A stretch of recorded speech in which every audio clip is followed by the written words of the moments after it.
Olá, bem-vindos ao primeiro programa de 2022, A Arte da Guerra, como sempre com o embaixador Francisco Seixas da Costa, com quem vamos falar como primeiro tema das eleições presidenciais na Itália.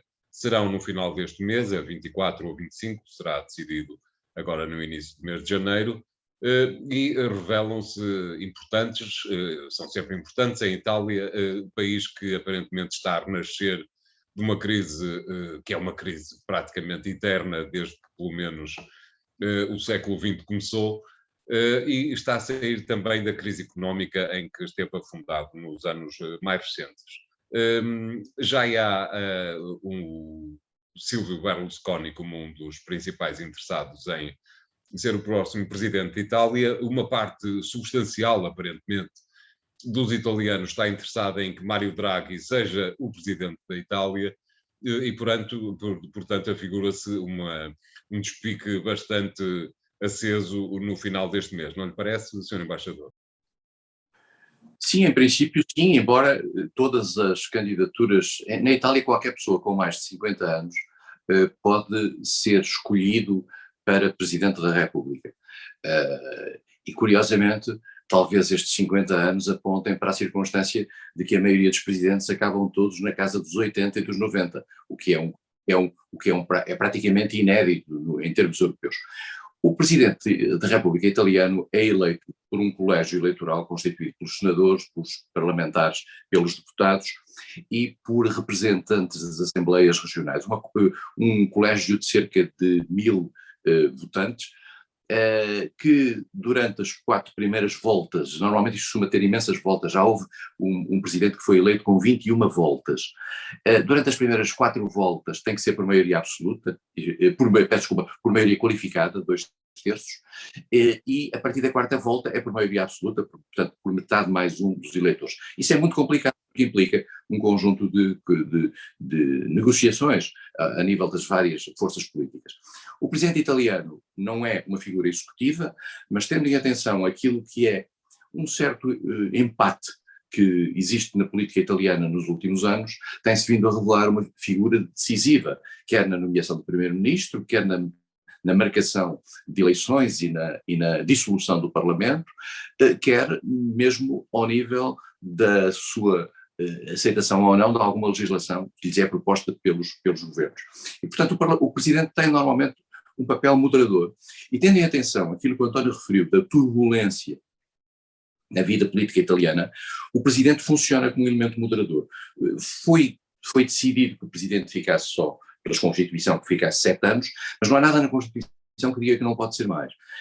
E Sérgio Mattarella, que é o atual Presidente, está a ser pressionado para continuar. E aparentemente está a resistir a isso, tendo em atenção que os 7 anos são exatamente a ideia de criar um longo mandato para evitar a reeleição, mas isso já aconteceu previamente com Giorgio Napolitano. Giorgio Napolitano ficou mais algum tempo, mas depois decidiu abdicar, decidiu sair e houve as eleições em que entrou Sérgio Mattarella, que está lá há 7 anos. Como digo, há ainda dentro de certos setores italianos a ideia de que Mattarella possa continuar e fazer eventualmente como fez Napolitano, isto é, ficar só alguns anos e depois sair. Ele que tem sido bastante consensual, aparentemente, não acha? Sim, é uma figura bastante consensual e é uma figura que tem feito escolhas, mesmo num terreno complicado como é o terreno político italiano, feito escolhas de grande consenso. Há aqui uma tentação de Mário Draghi de sair de primeiro-ministro e de ir para presidente. É assim uma espécie de consagração. E neste quadro, a questão que se põe é que se Draghi avançar, e Draghi já mostrou que está disponível para avançar, pode encontrar do outro lado do espectro nada mais, nada menos do que Silvio Berlusconi. Nós podemos nos interrogar, talvez excedendo um pouco aquilo que é a matéria de análise a que este programa normalmente se dedica, se a figura de Silvio Berlusconi será, digamos, o cumular para as instituições italianas de um elemento prestigiante. Mas isso é outra questão que nos excede a nós e, em particular, é uma questão que tem a ver com os italianos.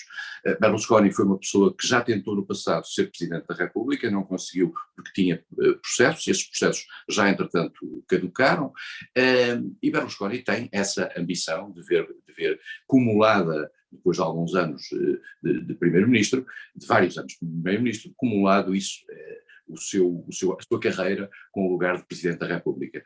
Vamos ver, a grande questão que está em saber é se Draghi, que tem feito um trabalho excepcional e que é um fator de prestígio para a Itália no plano internacional, se a Itália ganharia mais em tê-lo como Primeiro-Ministro, em continuar a tê-lo como Primeiro-Ministro, ou se o lugar de Presidente da República lhe conviria, e mais do que isso, se ele seria capaz de encontrar depois soluções no plano político de consenso como as que atualmente existem. Porque a grande dúvida que existe em Itália é saber se é possível prolongar a atual coligação, que eu diria que é uma coligação como aos antibióticos, é de largo espectro, é uma coligação que vai de uma esquerda bastante, até alguns setores bastante à esquerda, até à direita de Salvini, até à direita da Liga Itália, passando naturalmente pelo Partido Democrático, passando pelo Cinco Estrelas, que é um partido mais populista, mas que de qualquer forma deu um primeiro-ministro como Conte. Tudo isso são soluções que estão em cima da mesa, e a dúvida que existe é se no futuro, com Draghi como presidente, a solução para a Itália se mantém. A Itália tem um problema grave, teve um problema grave com a pandemia, conseguiu um apoio europeu extraordinário, são 22 mil milhões de euros no seu pacote financeiro para fazer face à pandemia. Eu digo 22 mil milhões de euros, são 200 mil milhões de euros, peço desculpa, e portanto está numa situação de aproveitamento intensivo desses montantes para, enfim, dar um avanço substancial à economia do país. Draghi, como digo, tem sido um fator muito positivo, enfim, os italianos é que saberão. Eu colocava-lhe essa pergunta, essa que o Sr. Embaixador exatamente diz ser aquela que se coloca aos italianos. Draghi faz mais sentido como um executivo ou como um elemento de bastidores, colocando novamente pressão sobre quem é que vai governar, quem é que vai dirigir o próximo governo italiano, não é? Do seu ponto de vista, onde é que ele faz mais falta? Bom, como digo, os italianos têm que decidir isso, e em particular os votantes italianos. Mas Draghi é um homem, eu diria que nas últimas décadas, se há a figura que teve maior relevo e mais relevo na vida europeia, essa figura é Mário Draghi, particularmente na última década. Talvez inclusivamente não seja ele, a sua figura não seja alheia ao facto de, como dizia, a bazuca italiana ser a mais poderosa de todas as dos 27. É preciso percebermos o seguinte, nós hoje em dia, depois da saída do Reino Unido, há dois países com força dentro da União Europeia, a França e a Alemanha, naturalmente, mas a seguir o país mais importante, sob todos os pontos de vista, é a Itália. E a Itália, eu diria que inclusivamente foi durante algum tempo, e terá sido, esta é uma opinião muito discutível, digamos, uma proteção para nós, se eu posso dizer, para Portugal, tendo em atenção que uma eventual saída da Itália do euro desencadearia naturalmente a saída de países mais frágeis, como era o caso da Grécia e de Portugal, e a Itália, o facto da Europa se ter empenhado em defender a Itália, e em particular ter com isso acabado por ligar-se a uma ação de natureza comum que protegeu os países do sul da Europa, particularmente aqueles que estavam em situação mais complexa face ao euro, como era a Grécia, como era Portugal, como era a Espanha, a Itália acabou por ser uma espécie de escudo protetor. E Draghi teve aí um papel absolutamente extraordinário, porque soube jogar com essa carta fundamental em matéria financeira, monetária e financeira, que é a confiança. E ao ter dito aquela frase que ele disse, eu protegerei o euro, o que é que tenha que se fazer, isso foi uma coisa fantástica. E foi isso depois que o levou para a Itália, e foi isso que os italianos também, ao escolherem-no, pensaram, temos aqui a melhor carta para jogar no terreno europeu. E Draghi soube fazê-lo, e sabe fazê-lo dentro do Conselho Europeu, e conseguiu ter aí, digamos, um pacote de medidas extraordinário para a Itália, que a Itália tem que aproveitar de uma forma completa. De alguma forma, é preciso recordar que o fim do último governo Conte foi exatamente porque os partidos da coligação não se entenderam no que tinha a ver com a gestão da bazuca que na altura estava prestes a chegar. É possível que venham a encalhar todos outra vez nesta questão, não lhe parece? E temos que pensar numa coisa, é que esta discussão sobre Draghi ou sobre Berlusconi, ou a continuidade de Mattarella, ou a vinda de outras personalidades, no passado já houve quem votasse em Sofia Loren e Francesco Totti nas eleições italianas, porque o voto é secreto. Aquilo é uma espécie de conclave. Funciona, aliás, no Quirinal, que era um antigo palácio dos Papas. E, portanto, a votação vai ter o lugar do primeiro-ministro, peço desculpa, é um antigo palácio dos Papas. E, portanto, a votação pode ser muito aberta. E há uma sensação que este debate, que vai acabar por ser um debate político e político-partidário, poderá funcionar como um fator divisivo, eu diria, a contraciclo daquilo que é o sentimento de unidade nacional que está subjacente ao governo atual. E, portanto, este debate poderá ser divisivo, e nós sabemos como é que os debates italianos são divisivos, e sabemos como é que a política italiana é divisiva. E, portanto, pode ser perigoso este debate sobre personalidades, porque ele se pode reconverter num debate sobre linhas políticas. E o facto de aparecer hoje, por um lado, o Draghi, por outro lado, partidos que estão na coligação que Draghi apoia, que Draghi tem no seu governo, mas que apoiam Silvio Berlusconi, e outros que apoiam Amato e Gentiloni, e mesmo a antiga presidente do Tribunal Constitucional. Há aqui um conjunto de figuras que podem emergir neste contexto. Mas eu diria que a palavra essencial nesta questão vai ser de Mário Draghi. Muito bem.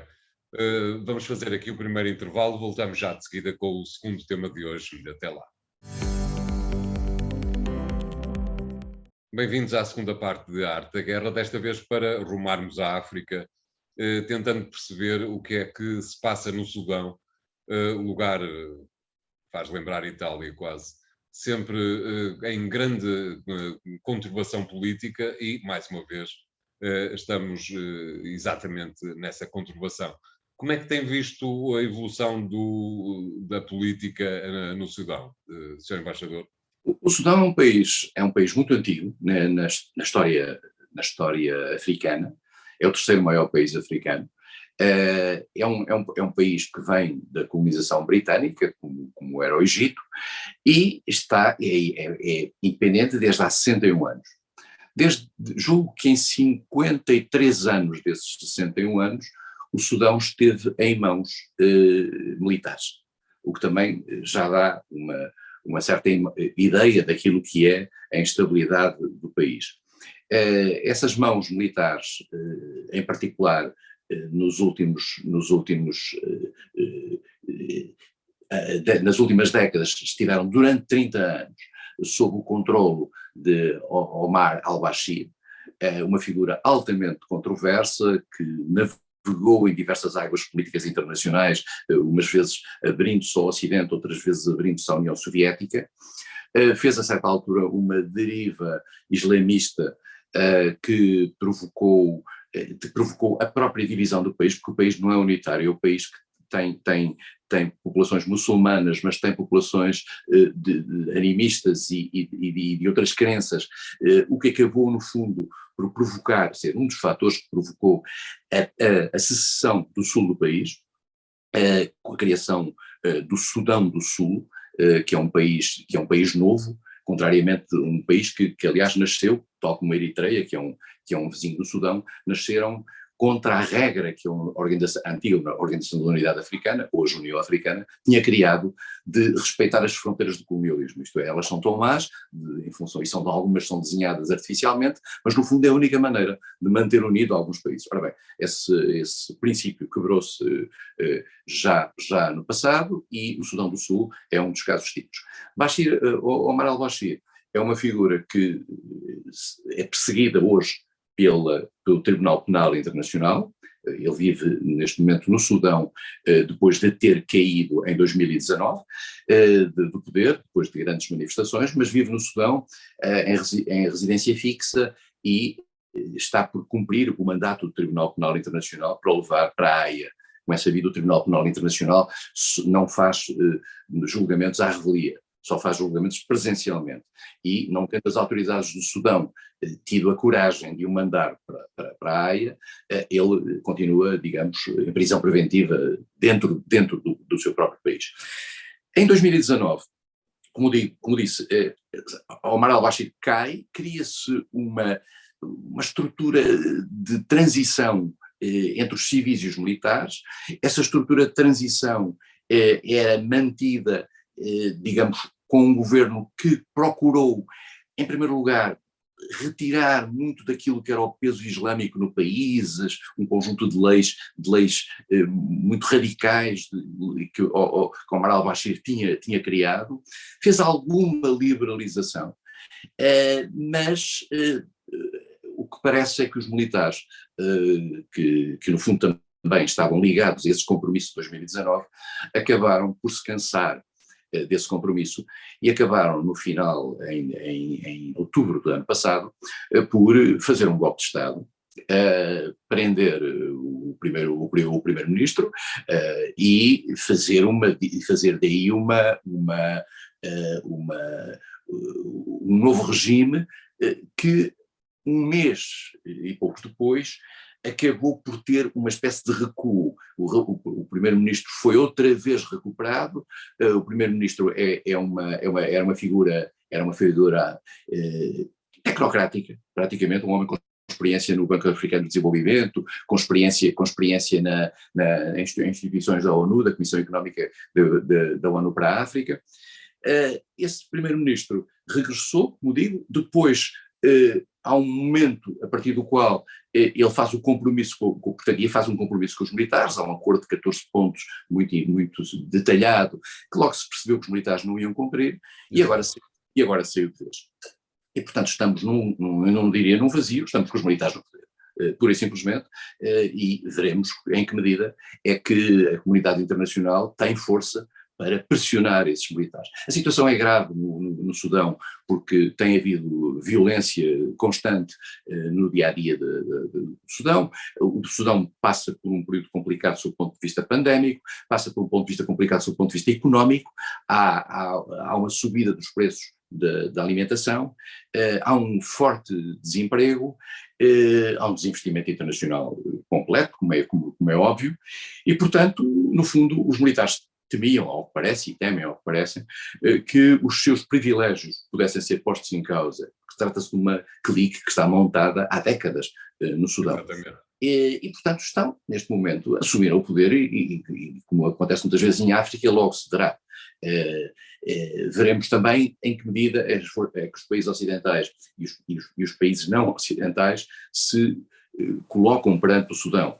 E, em particular, há quem diga que os Estados Unidos poderão fazer uma forte pressão sobre os militares, mas o que aconteceu uma coisa quase caricata que a política internacional tem. O enviado especial do governo americano para o Sudão falou com o general no dia em que ele fez o golpe de Estado e foi dali para o Golfo, e quando chegou ao Golfo recebeu uma chamada telefónica a dizer que tinha havido golpe de Estado. Portanto, das duas uma, ou há suspeita que teria incentivado o golpe de Estado, o que não é plausível, tendo em conta a posição americana tradicional nesta matéria, no caso do Sudão, ou pura e simplesmente foi enganado, e que prova também a fragilidade daquilo que é a capacidade de influência do State Department nas questões africanas mais importantes.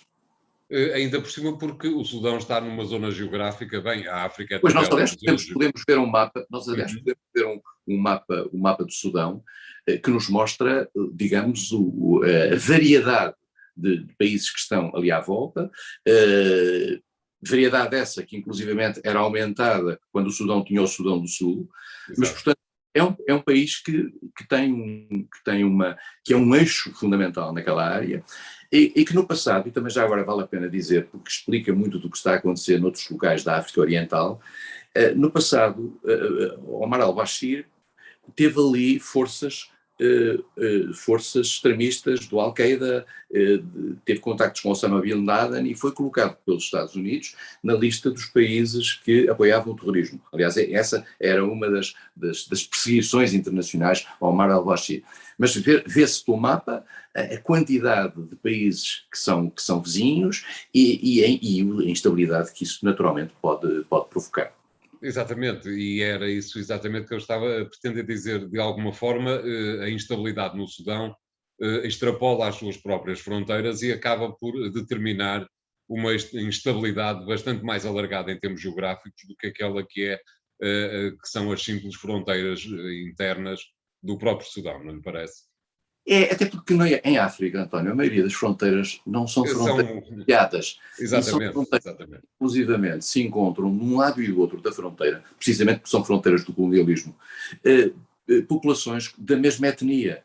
E, portanto, há uma similitude maior, às vezes, entre populações de um lado e do outro lado da fronteira do que relativamente a outras etnias que vivem no próprio país. Exatamente. E cria uma diversidade, e em particular porque o poder central, muitas das vezes, não tem uma capacidade em África de se exercer a nível local e mantém-se, particularmente em alguns países africanos, algumas lideranças locais, dos mais velhos e até de algumas estruturas ligadas a fatores religiosos ou fatores étnicos. Isso faz com que haja uma espécie de competição em termos de influência, e quase sempre os poderes centrais procuram captar essas lideranças locais, mas nem sempre isso acontece. E, portanto, a probabilidade da porosidade das fronteiras é muito grande e em particular agora, nos últimos anos, com esta nova onda do islamismo, e em particular do islamismo radical, com todo o seu caráter proselitista e de criação de adeptos um pouco por todo o lado, numa espécie de internacional islamista, acaba por ter um efeito que faz com que os países não controlem a própria dinâmica dentro das suas fronteiras. Claro. Vamos ficar por aqui nesta segunda parte de Arte da Guerra. Voltamos já de seguida, mantendo-nos em África, para a terceira parte. Até lá. Bem-vindos à terceira parte de Arte da Guerra. Vamos manter-nos em África, desta vez na Líbia. O país não conseguiu, as organizações que estão neste momento no país, nomeadamente a ONU, não conseguiram organizar eleições que deviam ter ocorrido a 24 de dezembro passado. É possível, mas não é certo que possam ocorrer a 24 de janeiro próximo. A pergunta que se coloca é, depois de o Ocidente ter antecipado um futuro muito promissor para a Líbia, depois de tudo ter feito para acabar com Gaddafi em 2011, o certo é que mais de 10 anos depois a Líbia encontra-se no mesmo sítio onde estava em 2011, isto é, num caos absoluto, não lhe parece? António, em 2011 as forças internacionais sob mandato das Nações Unidas, e convém dizê-lo neste particular, intervieram na Líbia para proteger aquilo que parecia ser, e tudo indicava que era, o ataque que Gaddafi estava a fazer à parte mais oriental da Líbia, à Cirenaica, e procuraram, nessa altura, enfim, travar o avanço das forças de Gaddafi, conseguiram, a presença internacional com forças do Reino Unido e da França, com países árabes também, alguns países árabes envolvidos, com a cobertura dos Estados Unidos e com a colaboração também da Itália, fizeram essa operação. Depois que fizeram essa operação, eu costumo dizer como se faz uma obra de construção civil, isto é, já agora acaba-se com Gaddafi. Não estava isso no mandato. E a Rússia, que tinha dito que sim ao mandato, ou pelo menos não se tinha oposto ao mandato quando ele passou pelo Conselho de Segurança, sublinha sempre isto. Não era suposto que Gaddafi fosse perseguido e preso e que acabasse o regime de Gaddafi. Dir-se-á, mas era saudável para a criação de condições na Líbia que Gaddafi, um ditador feroz, pudesse sair. Bom, mas ou há direito internacional ou não há direito internacional. E, na realidade, a resolução do Conselho de Segurança não permitia um regime change, a mudança de regime. Isso foi feito naturalmente, aliás, a Rússia aprendeu essa lição, e mais tarde, quando há uma tentativa de intervenção na Síria, a Rússia diz, nós lembramos do que é que se passou. Exatamente. Foi o caso da Líbia. E por isso mesmo opuseram-se à revolução na Síria. A questão está sempre em saber se vale a pena tirar um líder que esteja um ditador na expectativa da criação de um caos, ou se haverá sempre que jogar na possibilidade do regime evoluir democraticamente. Não evoluiu. Pronto, a questão é simplesmente essa. Depois de 2011 foi o caos, o país foi-se dividindo no início com imensas tribos e grupos com intervenção internacional. Há neste momento 20 mil, isto é uma avaliação ocidental, 20 mil estrangeiros a operar militarmente na Líbia. Estamos a falar de russos daquela instituição a Wagner, da Companhia de Segurança Wagner, mas também estamos a falar de sírios, de trazidos pela Turquia, de mercenários vindos do Tchad, vindos do Mali, vindos da Argélia. Há uma multiplicidade de gente. No fundo, a realidade de Líbia hoje está partida ao meio, e nós temos, aliás, um mapa onde isso pode ser mostrado. De um lado está, do lado oriental, à direita do mapa, estão as forças, digamos, está a capacidade de intervenção do general Haftar. O general Haftar é uma figura que trabalhou com Gaddafi e depois nos anos 80 se separou e hoje, digamos, domina grande parte do território líbio, como se vê, e em particular domina zonas importantes que têm a ver com as linhas dos oleodutos, e é a parte petrolífera que está também muito por trás desta questão da Líbia. E depois, tem muitos amigos em Paris.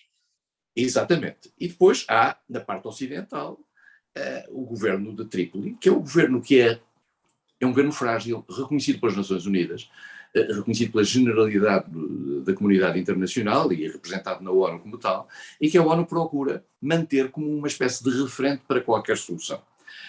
O António referiu já esta hesitação face às eleições. As eleições na Líbia já deviam ter decorrido em 2018, depois passaram para 2019. Entretanto, foram adiadas para 2021, não puderam ter lugar, estão apontadas para o dia 24 de janeiro de 2022, o dia das eleições italianas também. Há muitas dúvidas sobre se vão realizar estas eleições ou não. Os candidatos que surgem a estas eleições, alguns deles são aquilo que se chama Fishing for Trouble, quer dizer, um deles é o general Haftar, que dirige precisamente o grupo que toma conta da parte oriental, a Tripolita, a Cirenaica da Líbia. O outro é o filho de Gaddafi, Said Gaddafi, que esteve condenado e que agora uma decisão judicial dentro de Trípoli autorizou que ele concorresse às eleições. A outra figura é Dbeiba, que era uma figura que tinha sido encontrada, é um homem de negócios de Misurata, que é uma localidade do Ocidente, junto à costa, que tinha sido encontrado como um primeiro-ministro de um governo de transição e que tinha dito que não queria ser presidente, mas agora aparece como candidato à presidência. Mas aparecem 70 e tal candidatos à presidência, dos quais 25 foram afastados, alguns foram recuperados.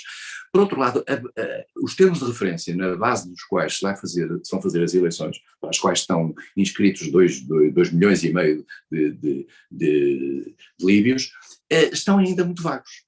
E, portanto, as condições para estas eleições são muito problemáticas. Por outro lado, havia também a ideia de fazer uma Constituição antes das eleições, mas isso implicaria quase umas eleições. Havia a ideia de fazer ou não umas eleições legislativas simultaneamente com as eleições presidenciais. Tudo isto está muito vago. Há um shuttle permanente entre aqueles que falam com o governo em Trípoli e aqueles que falam com o general Haftar. Houve reuniões em Tobruk há poucos dias. O general Haftar, todos nós sabemos que tem apoios do Egito, que tem apoios da França, que tem apoios da Rússia. Do outro lado encontramos o governo legítimo, ou digamos, embora frágil, nomeado pelas Nações Unidas, que tem uma forte influência da Turquia. A Turquia protege, a Turquia tem forças locais. Portanto, estamos aqui num país completamente minado pela influência estrangeira. E isso é uma receita para o desastre. Portanto, era essa a primeira preocupação da ONU, aliás, que pediu a todos os mercenários para que se retirassem do país. Portanto, eu diria que a questão é quase a mesma de que o Sr. Embaixador falava há bocado com o Sudão.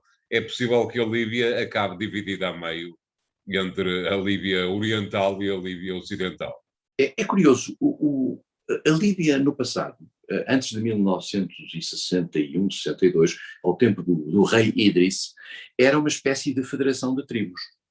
E foi o surgimento do petróleo, em 65 ou 64, 65, que fez com que o rei Idris pensasse que era necessário criar um poder central para garantir, digamos, que as receitas petrolíferas acabavam por ter um dono. Ora bem, a Líbia na realidade é uma mescla de tribos. A Líbia não tem uma identidade nacional, mesmo para além daquilo que Gaddafi procurou dar-lhe, não tem uma identidade própria e está muito polarizada pela sua vizinhança. E há um ponto importante. A Líbia hoje é desestabilizada por gente que vem de fora. Mas nós temos que perceber o que se passou depois de 2011, quando Gaddafi caiu, e quando as armas, a Líbia estava extremamente bem armada, a Líbia é um país muito rico, tem petróleo e era um país muito, muito bem armado. Essas armas estão hoje a ser o fator de estabilização no Sahel. Foram armas que foram para o Mali, que desapareceram naqueles desertos lá por baixo.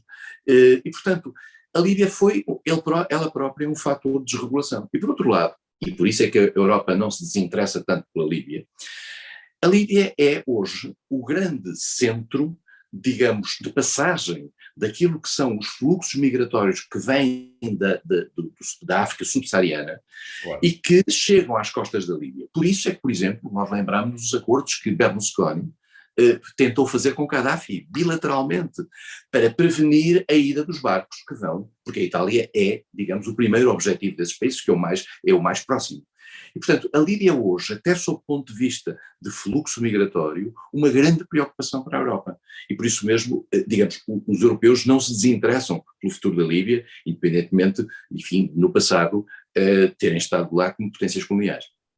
Talvez daí a estranheza que causa o facto de haver um país europeu, a França no caso, que está empenhada em que uma das partes ganhe e a União Europeia parecer estar menos certa sobre quem é que há de apoiar. António, a questão é sempre esta, é saber o que é que está por trás e quais são os interesses que se mobilizam. E há interesses de natureza petrolífera que são muito claros. Mas nós vamos provavelmente assistir, eu não sei como é que a situação vai evoluir na Líbia nos próximos 2 meses, mas nós já tivemos o anúncio esta semana de que Erdogan, que apoia o general Haftar, vai à Arábia Saudita em fevereiro.